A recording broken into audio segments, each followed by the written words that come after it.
Hi friends, आज हम लोग अपने इस वीडियो में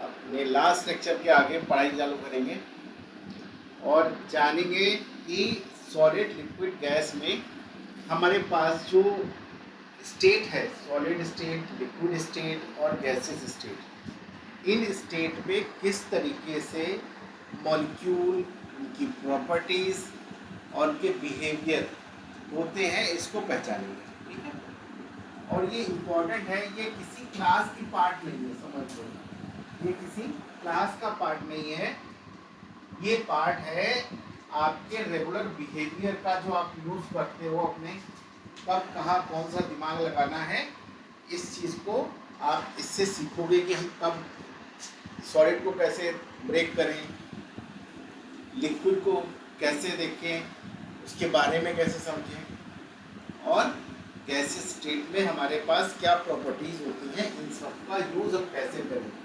जब आपको प्रॉपर्टीज़ पता होंगी तभी हम क्या करते हैं, उसका यूज़ करते हैं। जैसे आपकी क्लास में कोई क्लासमेट ऐसा हो जो रेगुलर स्कूल जाता हो, ठीक है, बिना किसी नागे के साल में छुट्टी के अलावा जो 210 दिन स्कूल खुलते हैं, वो हर दिन स्कूल में पूरी प्रेजेंट रहती है। ठीक है, और बाई चांस एक दिन अगर हम ना जा पाओ तो किससे मांगोगे कोर्स? उसी से मांगोगे। तो आपको पता है ना प्रॉपर्टी उसकी कि भाई ये स्कूल ऐसा तो हो ही नहीं सकता ये स्कूल ना जाए, तो आप सीधे उसी से मांगते हो। या कोई ऐसा बच्चा हो जो बड़ा जुगाड़ू, वो टीचरों के साथ घूमता रहता हो, टीचरों से ट्यूशन पढ़ता रहता हो, तो आप इम्पोर्टेंट क्वेश्चन किससे मांगोगे? उसी से मांगोगे, क्योंकि आपको पता है, इसने सब पता कर रखा होगा, है। तो हमें जब इसी तरह हमें किसी के बारे में प्रॉपर्टीज पता होती हैं, तब उस प्रॉपर्टी का यूज करते हैं अपनी लाइफ में। सॉलिड क्या करते हैं, लिक्विड क्या करते हैं, गैस क्या करती है, क्या स्ट्रक्चर होता है, क्या उनमें एटम का बिहेवियर होता है, इन सब चीज़ों की अगर हमें जानकारी हो तो उनका जहाँ ज़रूरत पड़ेगी वहाँ यूज़ कर लेंगे। तो ये चैप्टर का ये पार्ट जो है ना, बहुत इंपॉर्टेंट है, ये लाइफ टाइम काम आना है, कोई एक दिन काम नहीं आना। तो हम सबसे पहले बात समझेंगे, एटॉमिक अरेंजमेंट की बात करेंगे। क्या करेंगे? एटॉमिक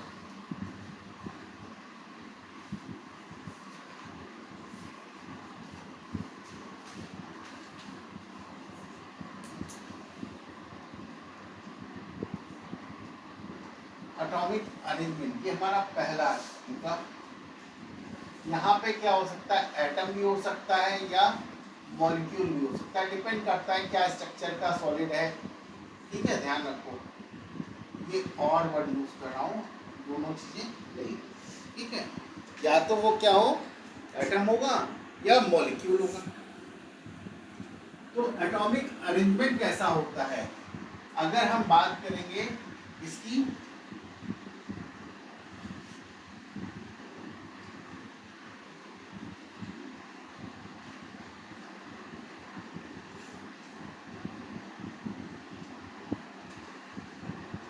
हम बात करते हैं सॉलिड की, लिक्विड की और गैस की। ये तीनों अलग अलग स्ट्रक्चर है। ठीक है, किसकी बात कर रहे हैं? Atomic arrangement. ठीक है, इसकी जब हम बात कर रहे हैं तो इसको हम देखते हैं कैसा होता है। जब हम सॉलिड स्टेट की बात करते हैं बेटा, तो सॉलिड स्टेट में क्या होता है,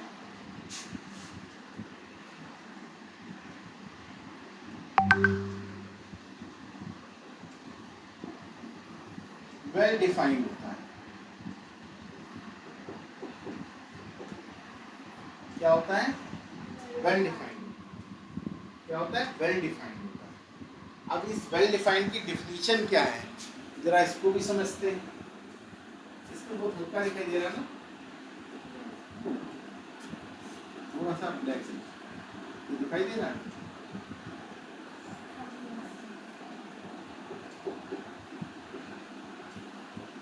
वेल डिफाइंड होता है, ठीक है। अब ये वेल डिफाइंड को समझ लो क्या होता है। ये एक एटम है या मॉलिक्यूल है, दूसरा एटम क्या होता है ये, तीसरा ये, चौथा ये, पांचवा ये, इसी तरह ये लगा होता है। क्या होता है, एक अरेंजमेंट होता है, वेल डिफाइंड होता है। ऐसा नहीं होता है कि हमने क्या किया उसको ऐसे पकड़ के रख दिया, ऐसा नहीं होता। एक के बाद एक सीक्वेंस होता है, कोई पैटर्न होता है। स्ट्रक्चर में क्या देखने को मिलेगा, वेल डिफाइंड में क्या होगा, पैटर्न देखने को मिलेगा। क्या देखने को मिलेगा, पैटर्न होगा। ये पैटर्न होगा, कोई ना कोई पैटर्न जरूर होगा। हेक्सागोनल पैटर्न होगा, स्क्वायर पैटर्न होगा, क्यूबिकल पैटर्न होगा, मतलब कोई ना कोई पैटर्न होगा उनके अरेंजमेंट का। ऐसा नहीं हो सकता कि वो बिना पैटर्न के बना हो, ठीक है। तो ये चीज समझ में आई कि क्या होता है वेल डिफाइंड में। अब आते हैं, जब बात करते हैं हम लोग लिक्विड में, तो क्या होता है, वेल डिफाइंड नहीं होता है। क्या होता है, नॉट वेल डिफाइंड। डिफाइंड होता है, नॉट वेल डिफाइंड।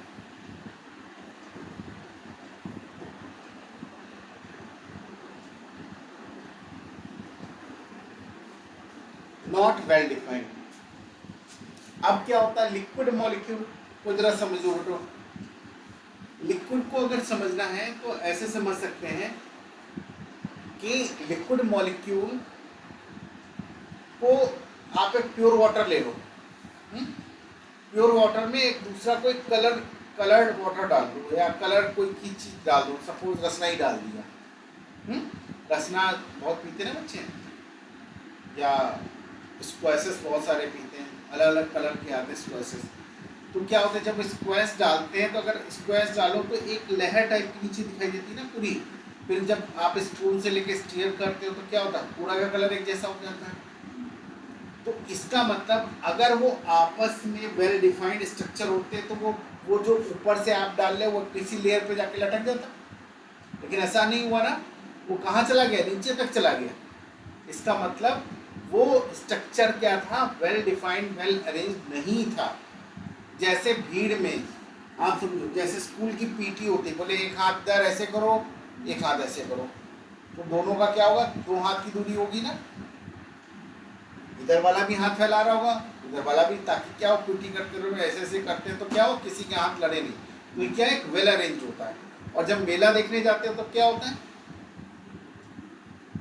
उसको धक्का मारता है, उसको धक्का मारता है, घुस जाओ किसी भी तरीके से, ऐसे ही होता है ना। बोले रावण देखना है तो घुसते चले जाते हैं चीरते हुए। तो समझ लो वो जो स्ट्रक्चर है भीड़ का, वो क्या है, वो लिक्विड स्ट्रक्चर है। वो क्या है, लिक्विड स्ट्रक्चर है। लेकिन जब स्कूल में प्रेयर हो रही है, स्कूल में पीटी हो रही है, या कोई स्कूल का कोई फंक्शन हो रहा है, तो उसमें सब कुछ वेल अरेंज होता है ना। ये तो उस वेल अरेंजमेंट का पार्ट क्या है, वो वेल अरेंजमेंट कैसा है, वो सॉलिड की तरह होता है। और जो भीड़ होती है वो क्या है, लिक्विड की तरह। कोई भी कहीं जा रहा है, जरूरी नहीं है कि हाँ हमारे साथ मेरा पड़ोसी गया हो, वो मेरे ही साथ घूम रहा हो, बोले हेरो इनके साथ नहीं जाएंगे, नहीं तो इनको भी चाट खिलानी पड़ेगी। एक बार करते धीरे से गायब बोलते, फिर चाट खाते, फिर मिल देंगे कहीं ना कहीं। तो एक स्ट्रक्चर दिमाग में होता है ना, टूटना है जुड़ना है, टूटना है जुड़ना है। ये यहाँ पे क्या है, ऐसा नहीं, टूटना नहीं है। आप बीच में कोई बच्चा खड़ा हो जाता, पीछे से पीटी टीचर की आवाज आ जाती है, बैठ जा, हाँ, मतलब तुरंत खोपड़ी देखता है, नीचे झुक जाता है, बोले गड़बड़ है, ठीक है। तो क्या होता है, वहां पे वेल अरेंज है। यहाँ पे क्या, भीड़ में वेल अरेंज नहीं है वही बच्चे हैं। स्कूल जब छूटता तो क्या होता है, कोई अरेंजमेंट होता है, बोले भागो, जैसे घंटी बजी बस्ता लेके भाग खड़े हुए, तो क्या कोई अरेंजमेंट नहीं है। लेकिन जब क्लास से प्रेयर तक आते हैं तो क्या होता है, line line line line line, सब लाइन चल रही होती। क्लास 9, क्लास 10, क्लास 11, क्लास 12, इस तरह सबकी लाइन चल रही होती है ना, section A, section B, section C. तो वो अरेंजमेंट क्या है बच्चों, सॉलिड का अरेंजमेंट है। लिक्विड का कोई अरेंजमेंट नहीं। जैसे स्पोर्ट्स पीरियड है, खेल चल रहा है, कोई क्रिकेट खेल रहा है, कोई वॉलीबॉल खेल रहा है, कोई कबड्डी खेल रहा है, कोई खो खो खेल रहा है, सब अपने अपने काम में बिजी। तो ऐसे ही ये है। अब गैस क्या होता है? गैस कहता है नो स्ट्रक्चर। क्या कहता है?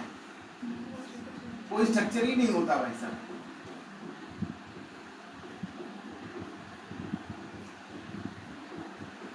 वेल डिफाइन तो छोड़ ही दो, डिफाइन छोड़ ही दो, कोई स्ट्रक्चर ही नहीं होगा इसका।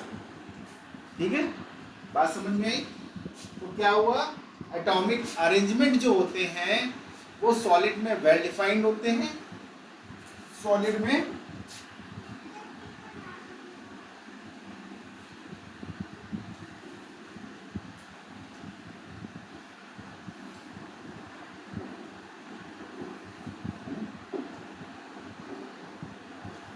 सॉलिड में क्या होते हैं, वेल डिफाइंड होते हैं। लिक्विड में क्या होते हैं, नॉट वेल डिफाइंड होते हैं।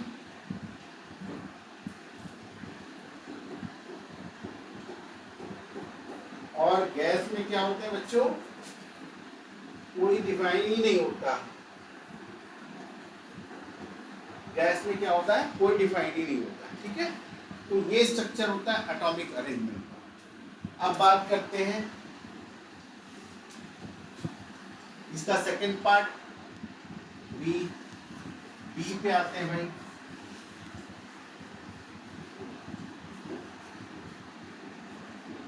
बी क्या कहता है? कहता है इंटरमॉलिक्यूलर स्पेस। क्या कहता है? दो मॉलिक्यूल के बीच का स्पेस की बात करते हैं। क्या कहते हैं? Intermolecular space. Inter molecular space. ठीक है, इंटरमॉलिक्यूलर स्पेस का मीनिंग क्या होता है उसको समझते हैं। वर्ड यूज किया इंटरमॉलिक्यूलर। इंटर का मतलब जहां भी इंटर यूज किया जाए, मतलब हम साइंस की बात कर रहे हैं, वो इंटरमीडिएट, ये क्या बात है, तो क्लास का। तो यहाँ पे जब इंटर बात कर रहे हैं, इंटर का मतलब होता है दो के बीच में। क्या बात कर रहे हैं? दो मॉलिक्यूल। मॉलिक्यूलर बात कर रहा है तो दो मॉलिक्यूल के बीच में। अगर एटम बात कर रहा था, दो एटम के बीच में। मॉलिक्यूल इसलिए वर्ड यूज किया गया है, यहाँ पे एटम यूज नहीं किया गया है। हम लिख सकते हैं इंटर एटॉमिक भी कह सकते हैं, लेकिन इंटर एटॉमिक मॉलिक्यूल के रेफरेंस में दूसरी चीज हो जाती है और सब्सटेंस के कैरेक्टर में दूसरी चीज समझी जाती है। अब ये मान के चलते जब हम मॉलिक्यूल कहते हैं, जैसे इसको हम थोड़ा सा एक एग्जाम्पल से समझाते हैं। एक मोहल्ला है, उसमें बहुत सारी फैमिलियाँ रहती हैं। ठीक है, और बोला गया भाई इस यहाँ पे सारी फैमिलियों का एक फंक्शन करते हैं। ठीक है, सब कोई अपने बच्चों को भी लेके आएगा। अब ऐसी भी कुछ फैमिली होंगी जिनके बच्चे नहीं होंगे, तो क्या वो नहीं आएंगे? वो भी इसमें इंक्लूड होंगे। बच्चे नहीं है तो क्या हुआ, आएंगे तो। ठीक है, आप बच्चे भी लाओगे ये एक स्टेटमेंट है, लेकिन जिनके बच्चे नहीं वो दूसरे के बच्चों को थोड़े लेके आएंगे, वो तो खुद ही आएंगे। हाँ, तो ऐसे ही एटम में क्या होता है और मॉलिक्यूल में क्या होता है। मॉलिक्यूल मोनो एटॉमिक भी हो सकता है। मॉलिक्यूल मोनो एटॉमिक, जैसे आयरन है, आयरन का नाम सुना, लोहा तो सबने देखा, लोहे के चने चबाना एग्जाम्पल भी, वो भी मुहावरा भी सुना होगा। तो आयरन क्या है, आयरन को चाहे आप मॉलिक्यूलर फॉर्म में लिखो चाहे एटॉमिक फॉर्म में लिखोगे ऐसे। हाँ, इसके कोई बच्चे नहीं, अकेला है, मोनोएटॉमिक है। इसी तरह सारे मेटल क्या होते हैं, मोनोएटॉमिक होते हैं। अगर आप बोल्ड लिखना चाहो तो मम्मी को पहनती हैं भैया, वो भी ऐसे ही लिखा जाएगा। जब कोई बच्चे के माँ बाप नहीं रहते घर में तो उनकी चांदी हो जाती है, चांदी लिखोगे तो भाई तेजी, वो भी ऐसा लिखा जाएगा, चाहे मॉलिक्यूलर फॉर्म में लिख लो चाहे एटॉमिक फॉर्म में लिख लो। इसी तरह एल्युमिनियम फाइल आप लोग खाने में पैक खाना पैक करके ले जाते हो, वो भी क्या है, चाहे मॉलिक्यूलर फॉर्म में लिखो चाहे एटॉमिक फॉर्म में लिखो, यही लिखा जाएगा। तो कुछ जितने भी मेटल्स हैं वो सारे क्या होते हैं, मोनो एटॉमिक होते हैं। क्या होते हैं, मोनो एटॉमिक। मोनो एटॉमिक का मतलब क्या होता है, उनमें एक ही एटम होगा। मोनो का मतलब एक एटम होगा। तो जितने भी मेटल हैं वो सारे क्या होते हैं, मोनो एटॉमिक होते हैं। जितने भी मेटल होते हैं सारे क्या होते हैं, मोनो एटॉमिक होते हैं। जितने भी मेटल होते हैं सारे क्या होते हैं, मोनो एटॉमिक होते हैं। Very good. तो इसलिए यहाँ पर क्या है, जब इंटरमॉलिक्यूलर की बात की गई तो इसमें एटम चाहे एक मॉलिक्यूल वाला, एक एटम वाला मॉलिक्यूल हो, चाहे 2 एटम वाला मॉलिक्यूल हो या 10 एटम वाला मॉलिक्यूल हो, सबकी बात कर रहा है। ठीक है, लेकिन क्या बात कर रहा है, मॉलिक्यूल टू मॉलिक्यूल की बात कर रहा है, एटम टू एटम की बात नहीं कर रहा है। अगर किसी की एक घर है जिसकी फैमिली, सपोज मेरे इस इंस्टीट्यूट के बाहर एक फैमिली बगल में रहती है, फिर उसके बगल में एक रहती है, तो हम उसमें अंदर माँ बाप बच्चे कितनी दूर बैठे हैं इससे मतलब नहीं है, लेकिन घर से घर का मतलब है। ठीक है, हम बात क्या कर रहे हैं, एक्सटर्नल बात कर रहे हैं। क्या बात कर रहे हैं, एक्सटर्नल। अगर यहाँ पर हम बात करते इंट्रा, हम बात करते इंट्रा, इंटर बात करी, अगर हम यहीं पे बराबर लिखिए, स्पेलिंग बता भी नहीं रही,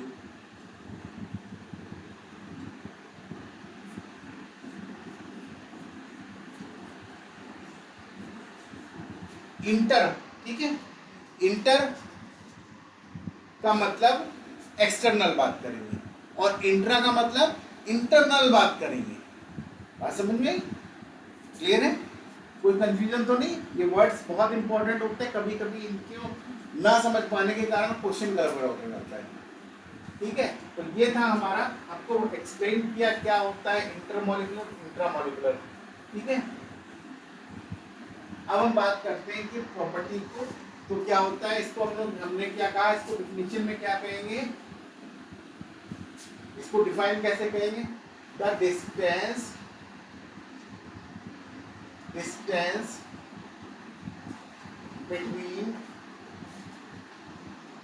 between two molecules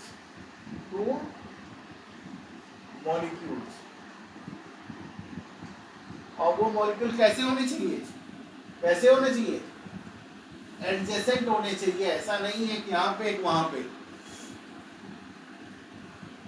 वो क्या होने चाहिए, एडजेसेंट मतलब बगल वाले होने चाहिए। कैसे होने चाहिए, बगल वाले। जैसे आपके बगल में ये बैठी, इनके बगल में आप बैठे हो, फिर इनके बगल में कोई और बैठा हो, तो क्या बगल वाले की बात नहीं, दोनों के बीच की, आखिरी एंड के बीच की बात नहीं कर रहे हैं। तो यहाँ पर इंटरमॉलिक्यूलर का मतलब होता है कि दो एडजेसेंट मॉलिक्यूल के बीच की डिस्टेंस। ठीक है, तो अब हम इसमें बात करते हैं कि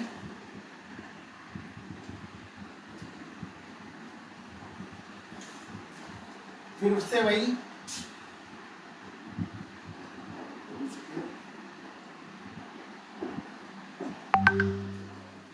यहाँ हो गया सॉलिड, यहाँ हो गया लिक्विड और यहाँ हो गया गैस। ठीक है, बस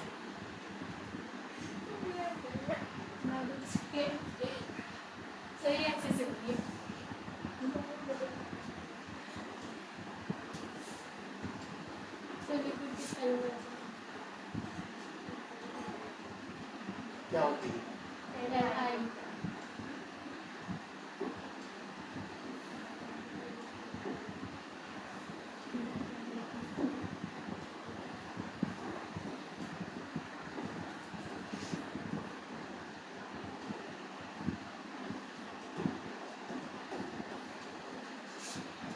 सॉलिड लिक्विड गैस। अब इंटरमॉलिक्यूलर स्पेस क्या होता है, इसमें सॉलिड के केस में क्या होता है, सॉलिड के केस में क्या होगा, लीस्ट होगा। क्या होगा,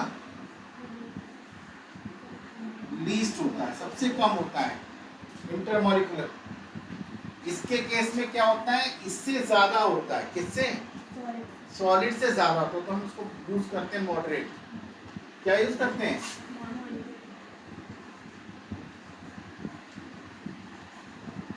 मॉडरेट होता है। और इसमें क्या होता है, मैक्सिमम होता है। क्या होता है, मैक्सिमम होता है, इसमें क्या होता है, मैक्सिमम होता है। अब जब इसमें मैक्सिमम होता है तो आपको एक चीज ध्यान रखनी चाहिए कि यहाँ पर अगर हम बात करते हैं तो जिसमें मैक्सिमम होता है उसको हम 1 नंबर देंगे, जिसको मिनिमम होता है उसको 3 नंबर देंगे। तो याद रखने के लिए 1, 2 और 3। अब क्यों याद रखने के लिए, इसका फायदा क्या है, बोले सर इसका फायदा बता दो, भूल गए तो याद रखो। इंटरमॉलिक्यूलर स्पेस में क्या देखते हैं, 123 देखते हैं। क्या देखते हैं,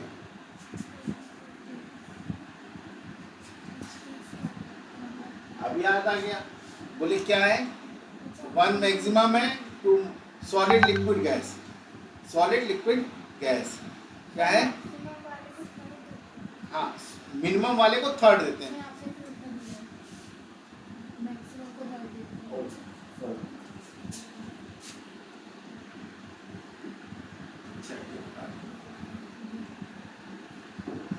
तो इसको क्या देंगे नंबर, थर्ड। लीस्ट वाले को कितना देंगे, थर्ड, 2 और 1।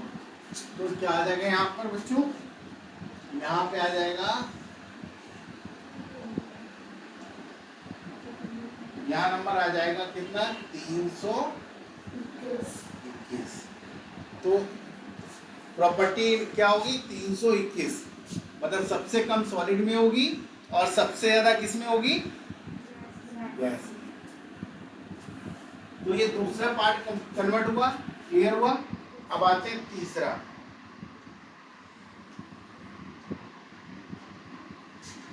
तीसरी बात करते हैं। ये सी है और यहाँ पे आता है इंटर मॉलिक्यूलर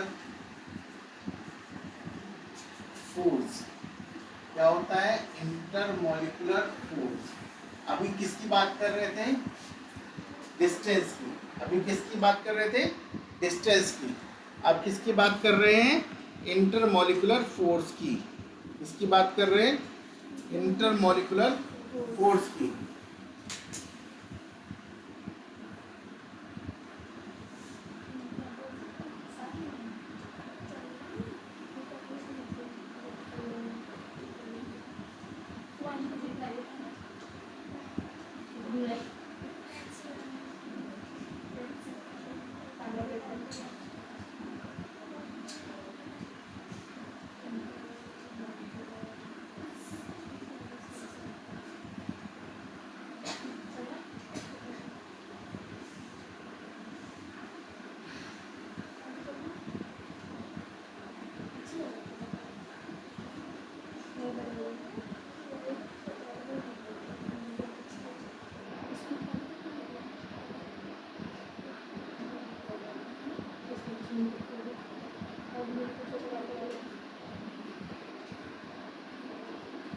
जब इंटरमॉलिक्यूलर फोर्स की बात करते हैं तो ये फोर्स क्या होता है, इसका मीनिंग समझो। फोर्स, ये फोर्स कौन सा होता है, ये होता है अट्रैक्शन फोर्स। कैसा होता है, अट्रैक्शन फोर्स।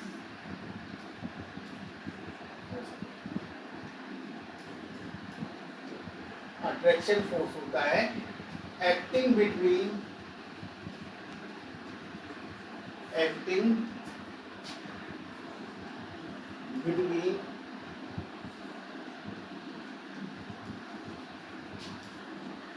Two molecules.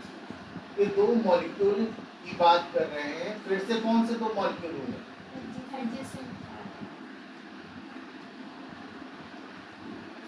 इसकी बात कर रहे हैं एडजेसेंट मॉलिक्यूल के बीच में लगने वाला फोर्स होगा बच्चों। तो अगर ये फोर्स है, जरा इसके बारे में एक चीज और समझो भाई। ये फोर्स जो है, जो इंटर मॉलिक्यूलर फोर्स होता है, इंटर मॉलिक्यूलर फोर्स है बेटा, ये प्रोपोर्शनल होता है इनवर्सली, प्रोपोर्शनल होता है इनवर्सली। क्या होता है, किसके इनवर्सली प्रोपोर्शनल होता है? Distance between molecule. क्या होता है?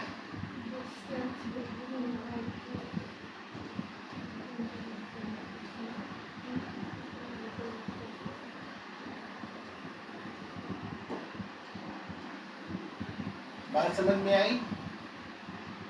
ठीक है, हाँ भाई, डिस्टेंस की बात कर रहे हैं, इंटरमॉलिक्यूल डिस्टेंस या स्पेस।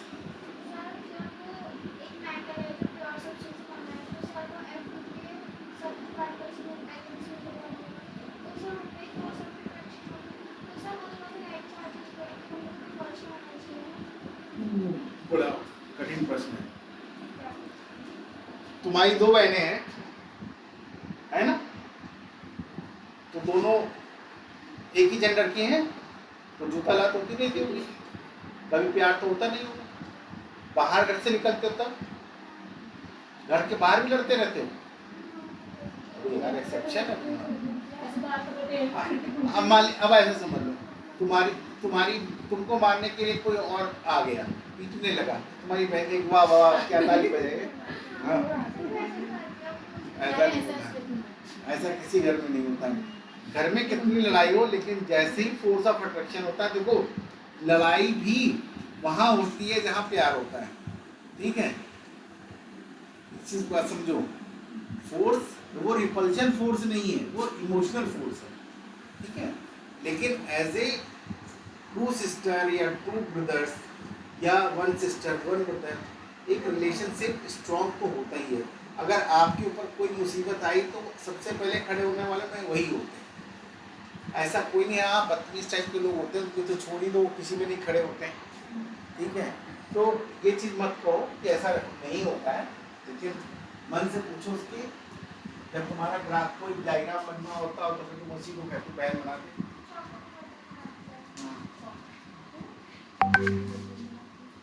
वो तो बहाना होता है चॉकलेट का। ठीक है, इंटरमॉलिक्यूलर फोर्स होता है, ये डिस्टेंस के इनवर्सली प्रोपोर्शनल होता है। अब इनवर्सली प्रोपोर्शनल का मीनिंग क्या, जरा समझो। कहता है जितनी डिस्टेंस बढ़ेगी उतना फोर्स कम हो जाएगा, और जितनी डिस्टेंस घटेगी अगर दो मॉलिक्यूल के बीच में, उतना ही फोर्स क्या होगा, बड़ा होगा। अभी हमने आपको बताया कि सॉलिड के मॉलिक्यूल्स के बीच में डिस्टेंस बहुत कम होती है, उसका मतलब फोर्स क्या होगा, सबसे ज्यादा होगा। और गैस में क्या होती है, डिस्टेंस सबसे ज्यादा होती है, तो वहां ये फोर्स क्या होगा, सबसे कम। बड़ा सिंपल, हम एक दूसरे के रेफरेंस में याद करेंगे, कभी नहीं भूलेंगे, लेकिन हम एक एक पॉइंट करके याद करेंगे, हमेशा कंफ्यूज होंगे। तो हमें किससे याद करना है, हमने सबसे पहले डिस्टेंस या स्पेस बताया, उससे क्या बता रहे हैं, इंटरमॉलिक्यूलर फोर्स बता रहे हैं। तो इंटरमॉलिक्यूलर फोर्स क्या होता है, उसका उल्टा होता है। तो वहां पे 321 बताया था, तो यहाँ पे क्या बताएंगे, 123। ठीक है, यहाँ पे क्या हो जाएगा, 123। तो यहाँ पे अगर हम लेते हैं,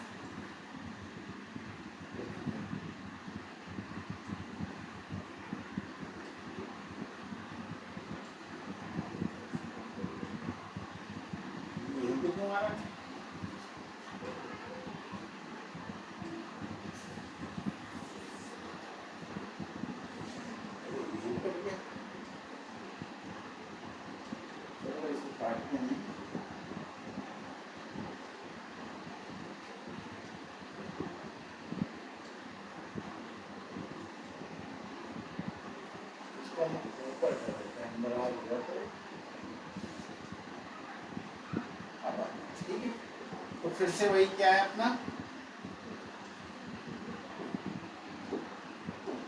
ये क्या हो गया, सॉलिड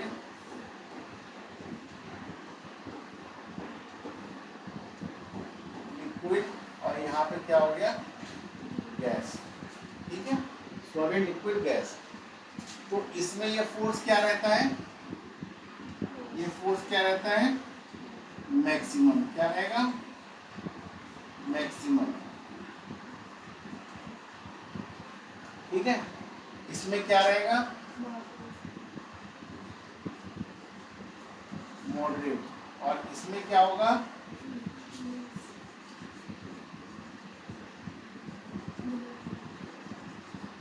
ठीक है, मिनिमम, ठीक है, क्लियर। और यहाँ पे अगर हम बात करेंगे मैक्सिमम है तो उसको क्या नंबर देंगे, 1 2 3, ठीक है, 123, 123, ठीक है, कान नंबर, ठीक है। अब ये आ गया, हमने आपको क्या बताया, डिस्टेंस बिटवीन मॉलिक्यूल, फिर बताया फोर्स बिटवीन मॉलिक्यूल, ठीक है। अब बात करते हैं और आता है जिसको हम लोग क्या बोलते हैं, क्या बोलेंगे, कौन सी प्रॉपर्टीज के पहले वाली क्लास में पढ़ चुकी हो, नहीं पढ़ी है, शेप, चलो शेप, तो शेप को समझते हैं, उनका शेप, भैया शेप भी समझो,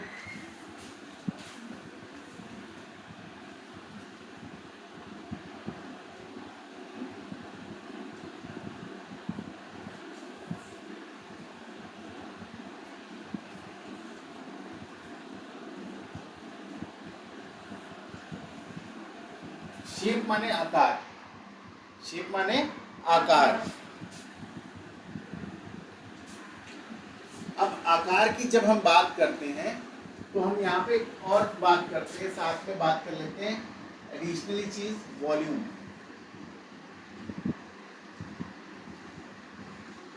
आपने शेप की बात करी, मैं वॉल्यूम को साथ में इंक्लूड करता हूँ, एंड वर्ड यूज कर रहा हूँ, एंड वॉल्यूम, ठीक है, क्लियर।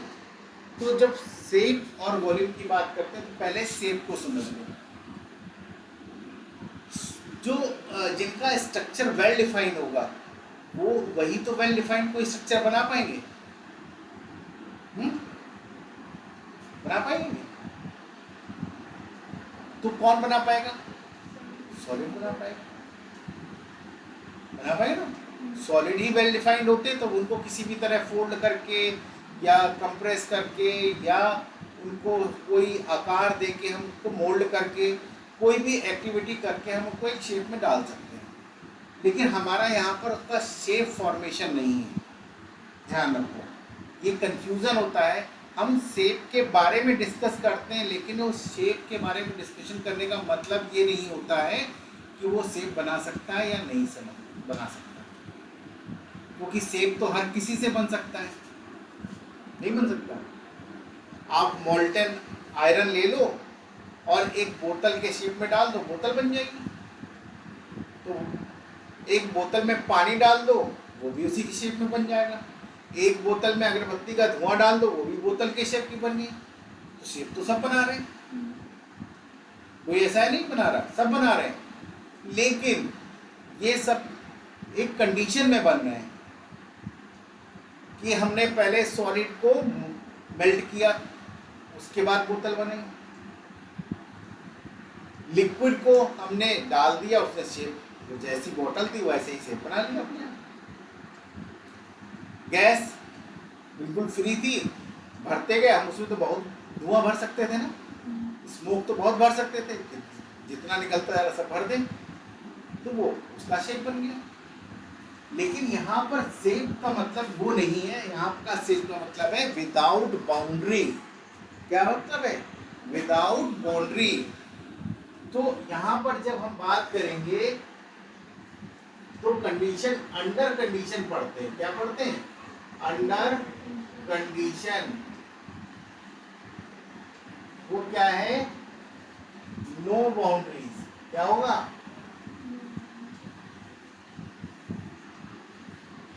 ये आपकी बुक में कहीं नहीं लिखा हुआ है, ये बाउंड्री है। और मैंने आपको एक एग्जांपल दिया है जो शेप को तीनों को एक ही शेप में ला रहा है, तीनों को एक ही शेप में ला रहा है, लेकिन बाउंड्री थी वहां पर ना। तो बाउंड्री की बात नहीं करेंगे, ये कंडीशन क्या है, इसमें कोई बाउंड्री नहीं है। तो यहां पर विदाउट बाउंड्री अगर हम करते हैं तो हमारे पास आता है बच्चों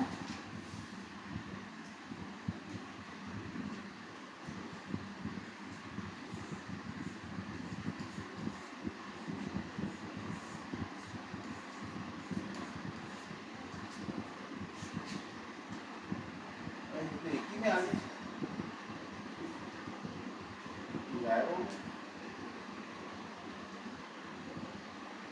सही नहीं है, अपना बोर्ड बढ़िया लगता है।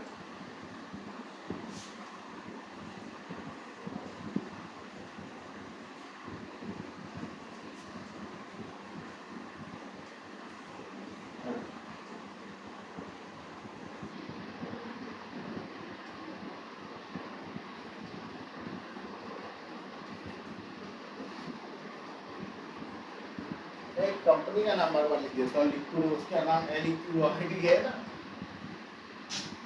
तो कंपनी का नाम दिमाग में आ जाता है, वही लिख देता हूँ। चलो, सॉलिड लिक्विड गैस, और यहाँ पे हम लिखते हैं शेप, और यहाँ पे लिखते हैं वॉल्यूम। ठीक है, पहले ये दो चीजें समझो। जब हम बात करते हैं शेप, तो उसका शेप क्या रहता है? फिक्स रहेगा। क्या रहेगा?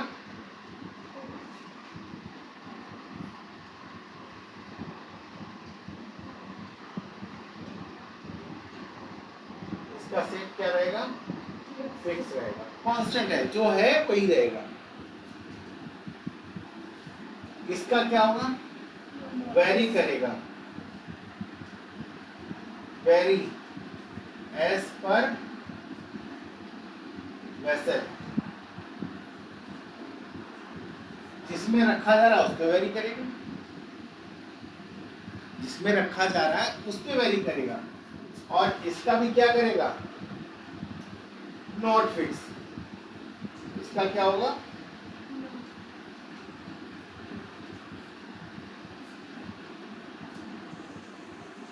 ये भी डिपेंड करेगा किस में रखा जा रहा है, उसके ऊपर डिपेंड करेगा। खुला छोड़ दोगे तो अगर हम एक सेंट की शीशी यहाँ फोड़ दें, थोड़ी देर बाद में पता चला सौम्या के घर पे महक आ रही है, वो भी हवा उधर ही चल रही, तो क्या होगा?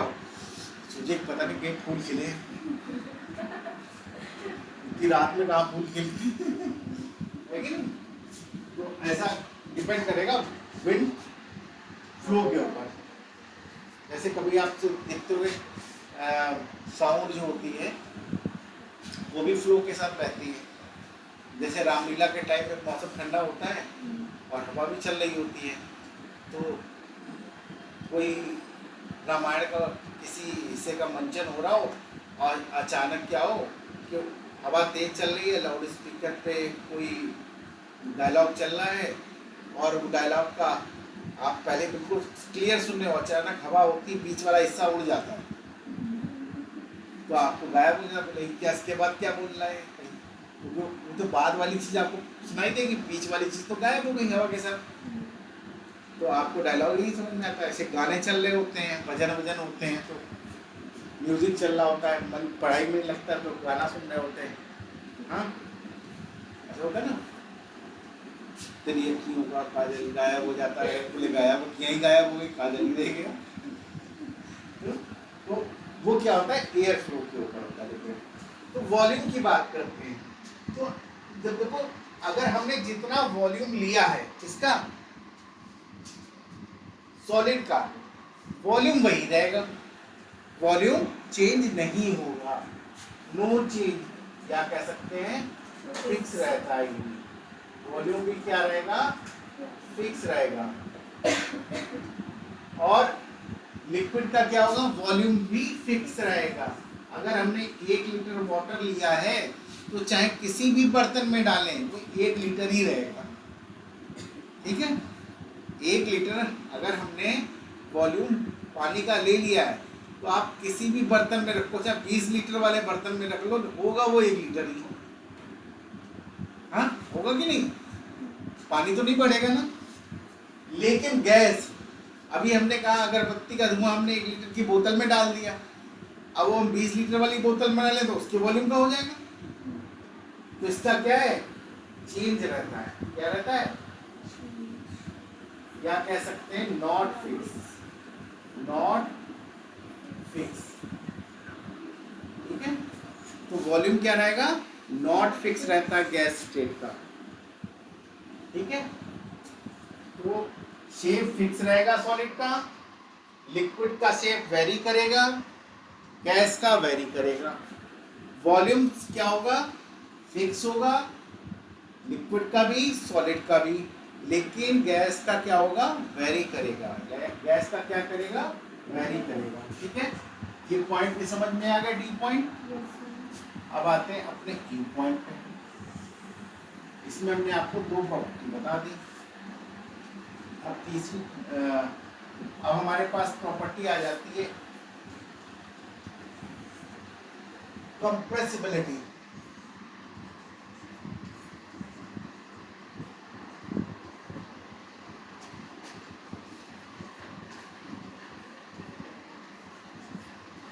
कंप्रेसिबिलिटी,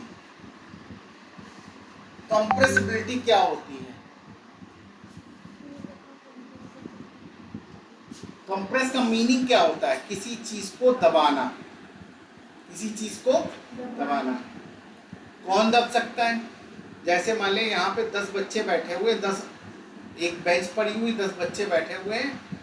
अचानक एक 11वां बच्चा आ गया, तुमने भाई थोड़ा थोड़ा खिसक लो, एक को और घुसेड़ दिया, तो सब क्या हुआ, थोड़े कंप्रेस हुए ना। तब तक एक 12वां बच्चा भी आ गया, बोले भाई तुम उधर से जरा थोड़ा थोड़ा किसको, उधर से घुसेड़ दिया उसको, हाँ बैठ गए। अब क्या हुआ, एक तीसरा 13वां बच्चा भी आ गया, तो पता चला उसको बीच में घुसेड़ने लगे तो किनारे से दो लटक गए। तो इस तरीके से क्या होगा, कंप्रेसिबिलिटी क्या होता है कि किसी भी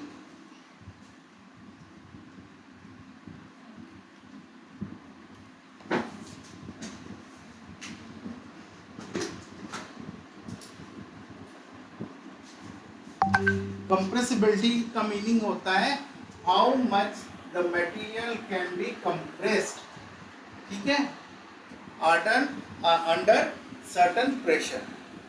किसी भी मटेरियल में कितना हम कंप्रेस कर सकते हैं, वो उसकी क्या होती है, कंप्रेसिबिलिटी होती है। मान लिया हमने 1 न्यूटन का फोर्स लगाया और हमने लोहे को 0.1 mm कंप्रेस कर लिया, और हमने 1 न्यूटन का फोर्स लगाया, लिक्विड को हमने 0.6 mm क्या किया, कंप्रेस कर दिया, और हमने 1 ही न्यूटन का फोर्स लगाया और उसको 15 mm तक, मतलब कोई जगह नहीं बची, उतने में दब गई।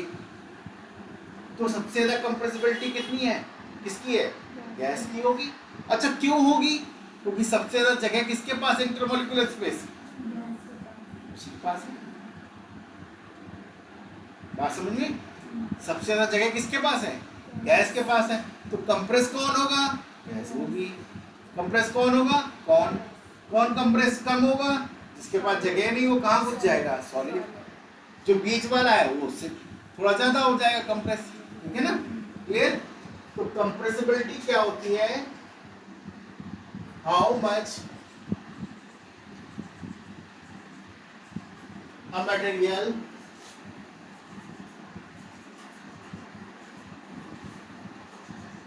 can be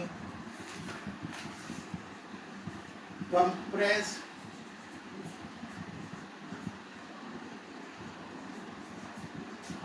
under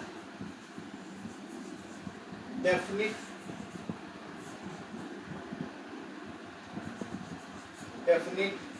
pressure।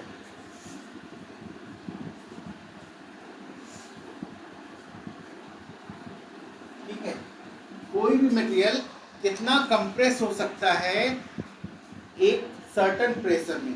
मतलब ऐसा नहीं है कि हम लोहे पे 100 न्यूटन का फोर्स लगाते हैं और गैस पे 1 न्यूटन का फोर्स लगा, ऐसा नहीं देखना है। जितना फोर्स एक पे लगा रहे हैं उतना ही फोर्स सब पे इक्वली लगाएंगे, तब हम चेक करेंगे कि कौन सा।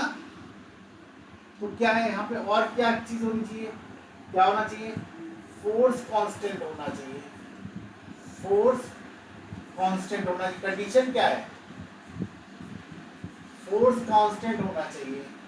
दूसरा, मास कांस्टेंट होना चाहिए।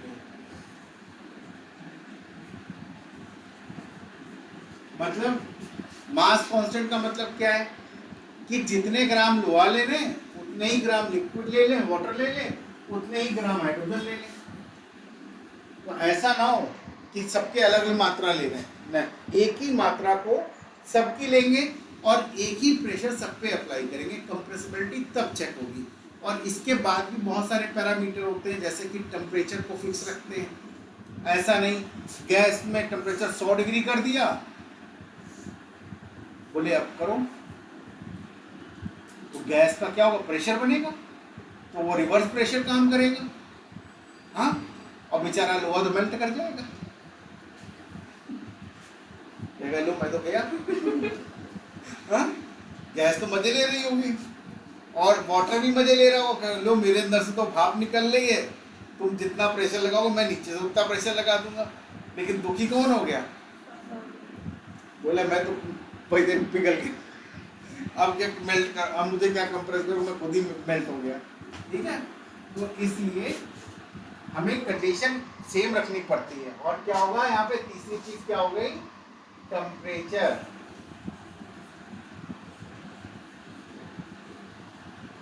बच्चों होता क्या है, आपकी एनसीईआरटी की बुक जो है बहुत अच्छी बुक है, लेकिन उसमें लिखे हुए शब्दों को समझना बड़ा इम्पोर्टेंट है। वहाँ पे लिखा हुआ है फिक्स अंडर सर्टेन कंडीशन, तो वो सर्टेन कंडीशन कौन सी होती है ये नहीं लिखी हुई है, तो इसको समझना जरूरी है। क्या कंडीशन होती है जिस पे ये काम किया जाता है, तो वो कंडीशन क्या है, फोर्स कांस्टेंट होना चाहिए, लिया गया मास कांस्टेंट होना चाहिए और टेम्परेचर भी कांस्टेंट होना चाहिए। ठीक है, तब हम कंप्रेसिबिलिटी चेक करते हैं। और उस कंप्रेसिबिलिटी को चेक करने के बाद हम ये डिफाइन करते हैं बच्चों कि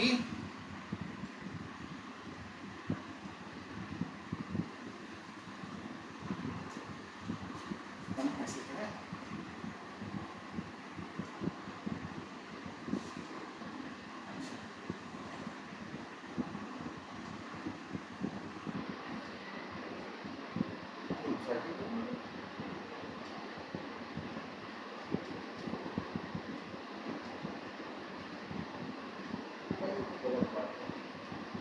चलो मैं बनाते हैं, बनाना आता है, बड़ा चाहता कि नहीं सर को। मशीन के ऊपर डिपेंडेंसी ना दुनिया की सबसे खराब आदत है। ये इंसान किसी दिन इन्हीं मशीनों से मारा जाएगा। आप हॉलीवुड की मूवी देखते हो ना, उसमें देखते हैं रोबोट बनाए और रोबोट क्या कर रहे हैं, इंसान को ही निपटा दे रहे हैं।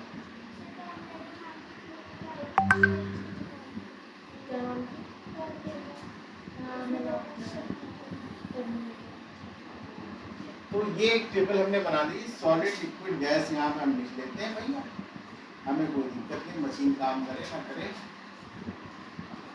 ज़्यादा अपने आप एक्सपेंड तो नहीं होगी, मैं छोटे छोटे में लिख दूंगा। ठीक है, सॉलिड लिक्विड गैस।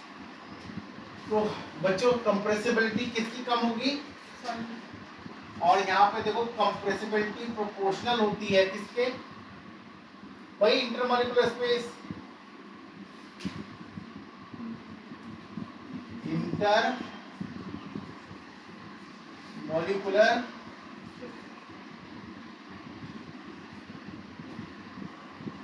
स्पेस। ठीक है, जिसका जितना ज्यादा स्पेस होगा इंटरमॉलिक्यूलर, उसकी कंप्रेसिबिलिटी उतनी हाई होगी। More the space more the compressibility, less the space less the compressibility, more the space more the compressibility, less the space less the compressibility. दो मॉलिक्यूल के बीच में जितना कम स्पेस होगा उतना ही कम उसको कंप्रेस किया जा सकता है, दो मॉलिक्यूल के बीच में जितना ज़्यादा स्पेस है उसको उतना ही ज़्यादा कंप्रेस किया जा सकता है। तो फिर क्या होगा बच्चों, स्पेस किसका सबसे कम है, तो इसका कितना नंबर होगा, इसका कितना नंबर होगा, इसका कितना नंबर होगा, इसको क्या कहेंगे, मिनिमम, इसको क्या कहेंगे, मॉडरेट, और इसको क्या कहेंगे, मैक्सिमम। Very good. ठीक है, क्लियर। तो कंप्रेसिबिलिटी भी समझ में आ गई। अब आते हैं थोड़ी और अंदर चलते हैं, थोड़ा इसके टॉपिक के। कंप्रेसिबिलिटी के बाद हमारे पास एक नया टॉपिक आता है इसी में, वो है क्या होगा,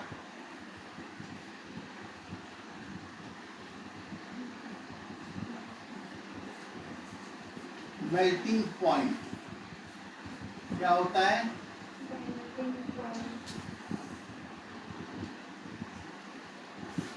मेल्टिंग पॉइंट क्या होता है? ये भी प्रॉपर्टी ऑफ मैटर होती है। ये भी क्या होती है? प्रॉपर्टी ऑफ मैटर होती है। ध्यान रखिए, मेल्टिंग पॉइंट भी क्या है? किसी भी मैटर की प्रॉपर्टी होती है। क्या है? इट इज ये जितनी भी हम पढ़ा रहे हैं प्रॉपर्टी ऑफ मैटर ही है बच्चों। प्रॉपर्टी ऑफ मैटर्स या सब्सटेंस, प्रॉपर्टी ऑफ मैटर, ठीक है, it is property of matter. Melting का क्या होता है? मेल्ट का मतलब होता है पिघलना। इसको हिंदी में क्या कहते हैं?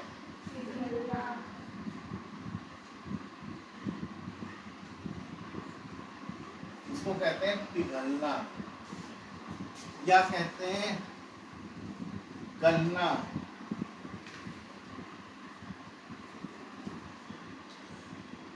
जैसे पापा आइसक्रीम लेके आए, क्या करेंगे? जल्दी निकाल दो तो पिघल जाएगी। हाँ, या हम लोग खा भी रहे होते हैं, ऐसे गिर रही होती है, ऐसे कर रहे होते हैं ना, हाँ ऐसे करते हैं, जरा सा चाटा इधर से टपक गई, पिघल गई।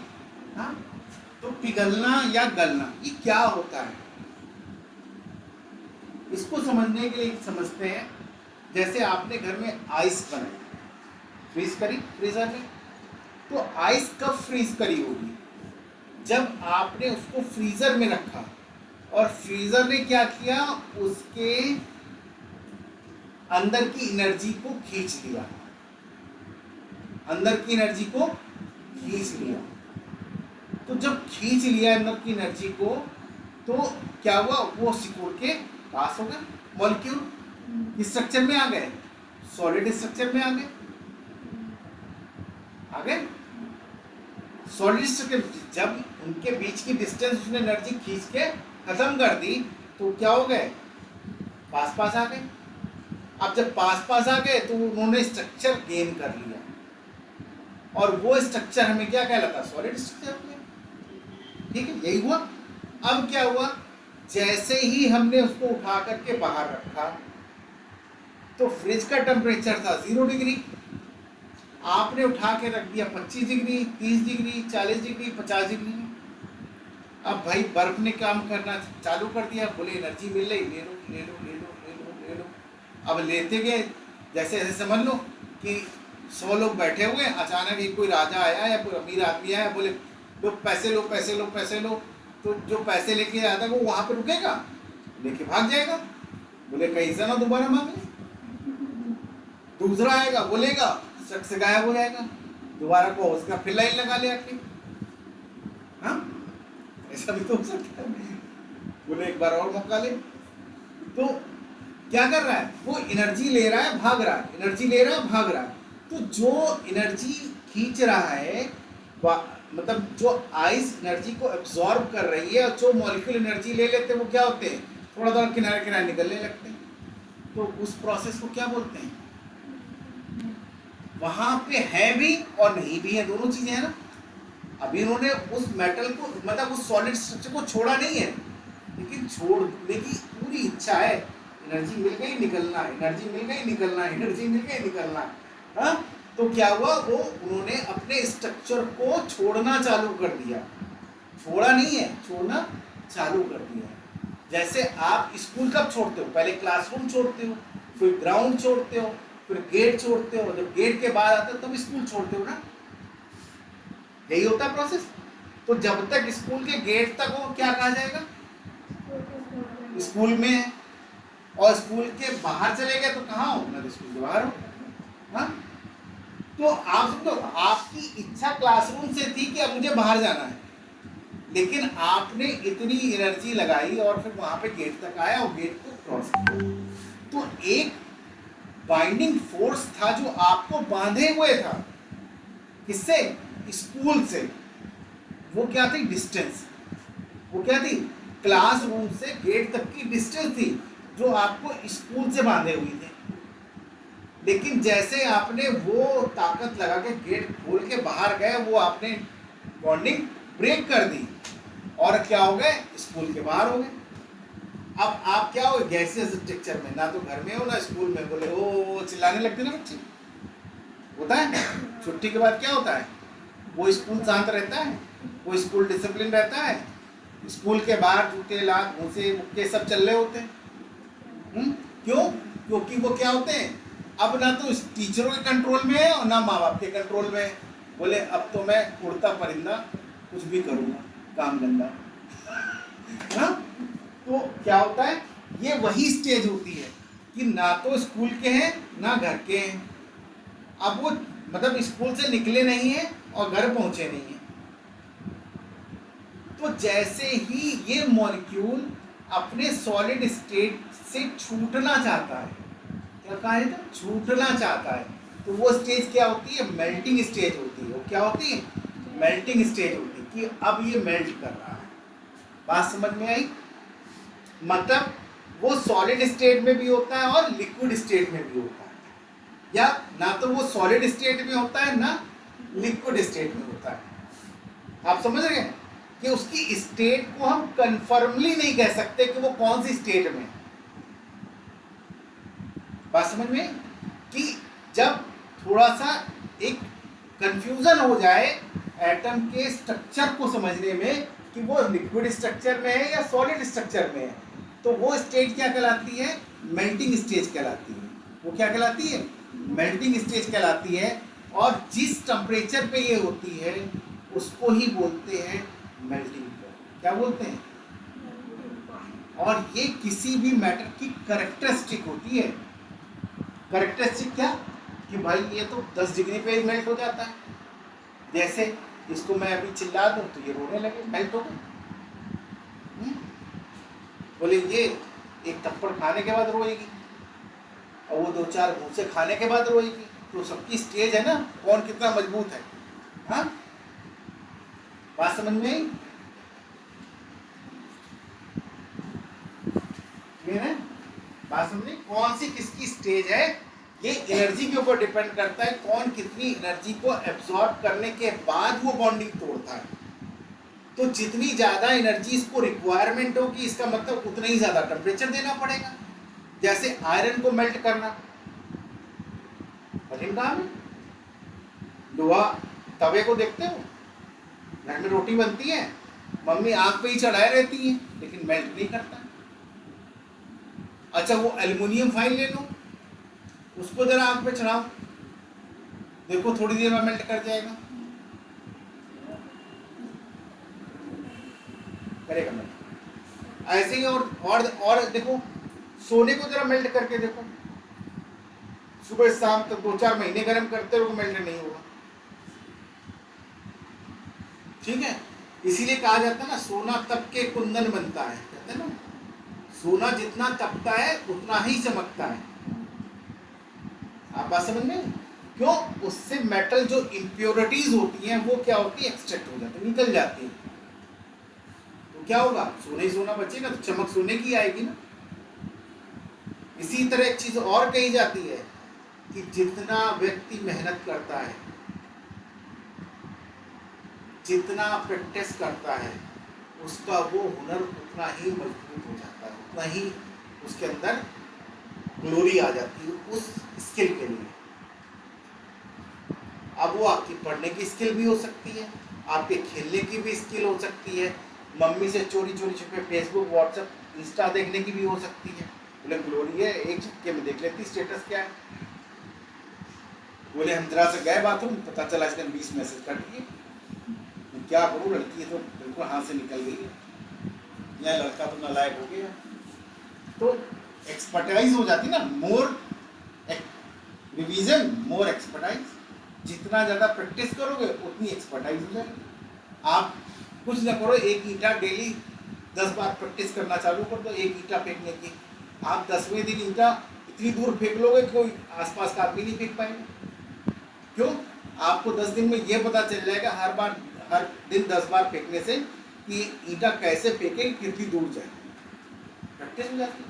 तो इसलिए प्रैक्टिस बहुत इंपॉर्टेंट होती है। पढ़ना इंपॉर्टेंट तो है ही, लेकिन प्रैक्टिस उससे ज़्यादा इंपॉर्टेंट होती है। तो अब क्या है, यहाँ पर समझते हैं कि जो सॉलिड और लिक्विड और गैस पिघलेगी कौन सी चीज़, सॉलिड ही पिघलती। तो डिफिनीशन क्या है इसकी, मेल्टिंग पॉइंट की डिफिनीशन क्या है? मेल्टिंग पॉइंट की डिफिनीशन बच्चों होती है the temperature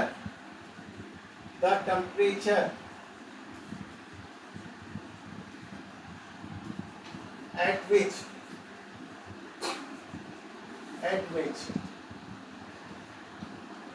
the liquid state, the solid and liquid state exist in equilibrium।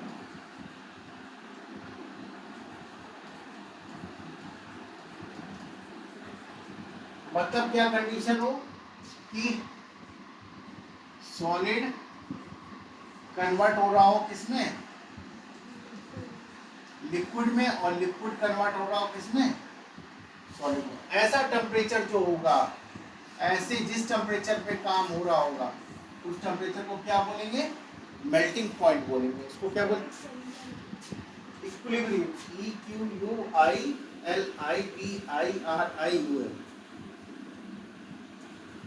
कल क्या था?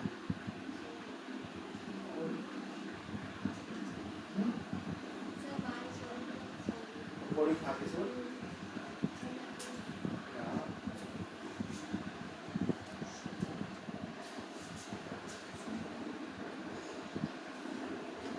बात समझ में आई?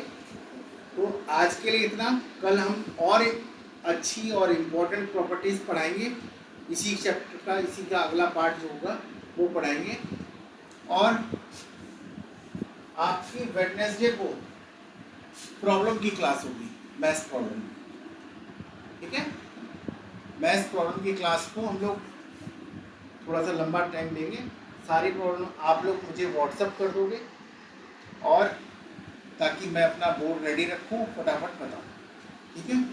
जिसको जो प्रॉब्लम नहीं आई वो प्रॉब्लम को डिस्कस करने के लिए मुझे अपना क्वेश्चन व्हाट्सअप कर देगा, ताकि हम पहले से प्रिपेयर रहें, हमें टाइम लिखने में ना वेस्ट हो, ठीक है।